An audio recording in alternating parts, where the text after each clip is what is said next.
Penguin Random House Canada Audio presents The Book of Form and Emptiness by Ruth Ozeki, read for you by the author. For my dad, whose voice still guides me. Procaptu lectoris habent sua fata libelli. According to the capabilities of the reader, books have their own destinies. Walter Benjamin, Unpacking My Library. In the beginning. A book must start somewhere. One brave letter must volunteer to go first, laying itself on the line in an act of faith from which a word takes heart and follows, drawing a sentence into its wake. From there, a paragraph amasses, and soon a page, and the book is on its way, finding a voice, calling itself into being. A book must start somewhere, and this one starts here. A boy. Shh. Listen. That's my book, and it's talking to you. Can you hear it? It's okay if you can't, though. It's not your fault. Things speak all the time, but if your ears aren't attuned, you have to learn to listen.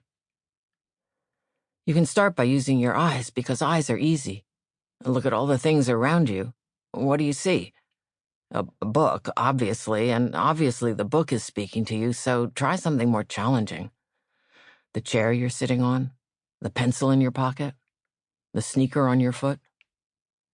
Still can't hear?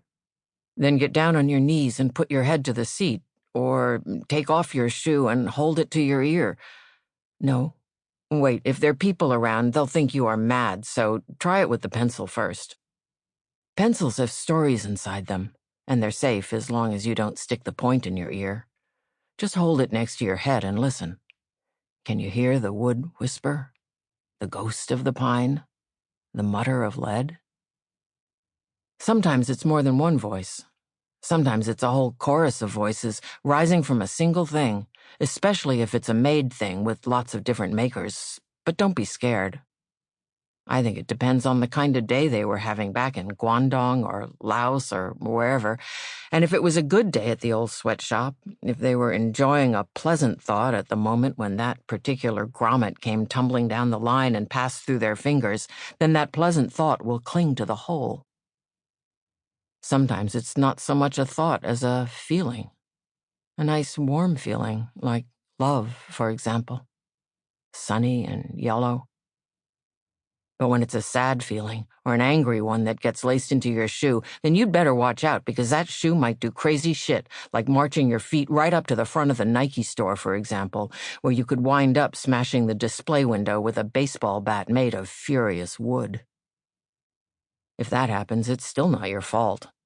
Just apologize to the window, say I'm sorry to the glass, and whatever you do, don't try to explain. The arresting officer doesn't care about the crappy conditions in the bat factory. He won't care about the chainsaws or the sturdy ash tree that the bat used to be. So just keep your mouth shut. Stay calm and be polite. Remember to breathe. It's really important not to get upset, because then the voices will get the upper hand and take over your mind. Things are needy. They take up space. They want attention, and they will drive you mad if you let them. So just remember, you're like the air traffic controller. No, wait. You're like the leader of a big brass band, made up of all the jazzy stuff of the planet, and you're floating out there in space, standing on this great garbage heap of a world, with your hair slicked back and your natty suit and your stick up in the air, surrounded by all the eager things. And for one quick, beautiful moment, all their voices go silent, waiting till you bring your baton down. Music or madness, it's totally up to you. Part 1. Home. Every passion borders on the chaotic, but the collector's passion borders on the chaos of memories. Walter Benjamin, unpacking my library. The book. 1. So, start with the voices then? When did he first hear them? When he was still little?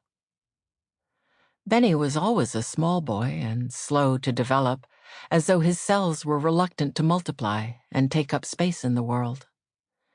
It seems he pretty much stopped growing when he turned 12, the same year his father died and his mother started putting on weight. The change was subtle, but Benny seemed to shrink as Annabelle grew, as if she were metabolizing her small son's grief, along with her own. Yes, that seems right.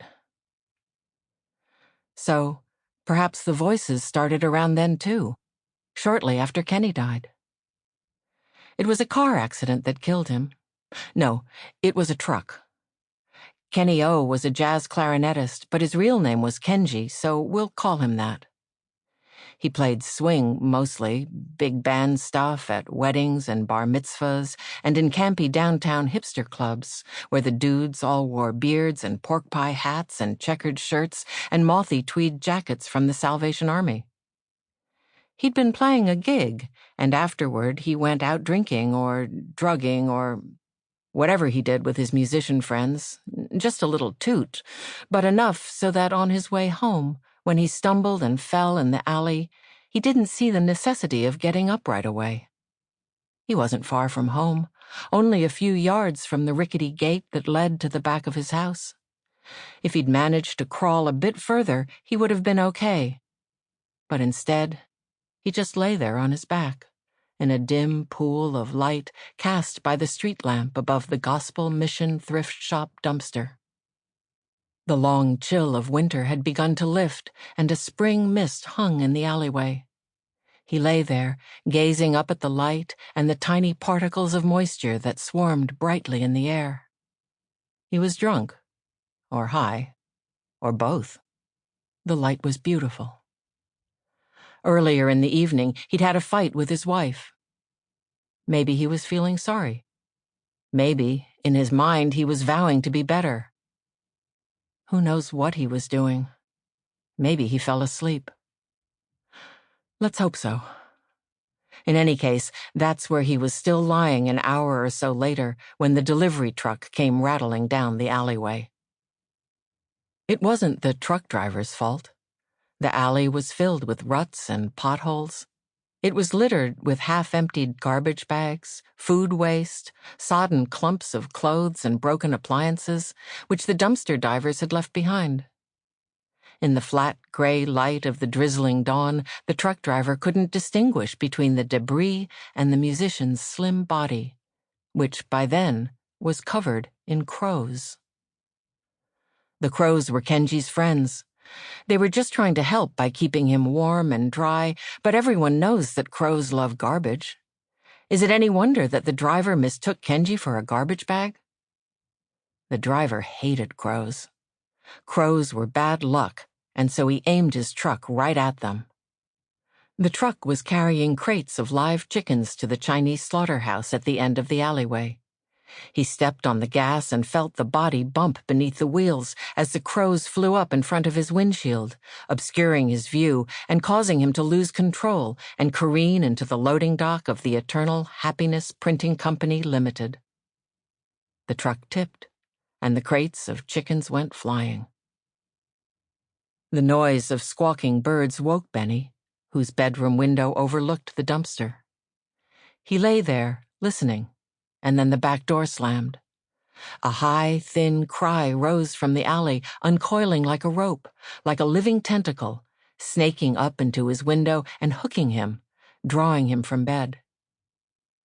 He went to the window, parted the curtains, and peered down into the street. The sky was just growing light. He could see the truck on its side, wheels spinning, and the air was filled with flapping wings and flying feathers, although, being cage-raised, these chickens couldn't really fly. They didn't really even look like birds. They were just these white, tribble-like things scrabbling away into the shadows. The thin cry Sample complete. Ready to continue?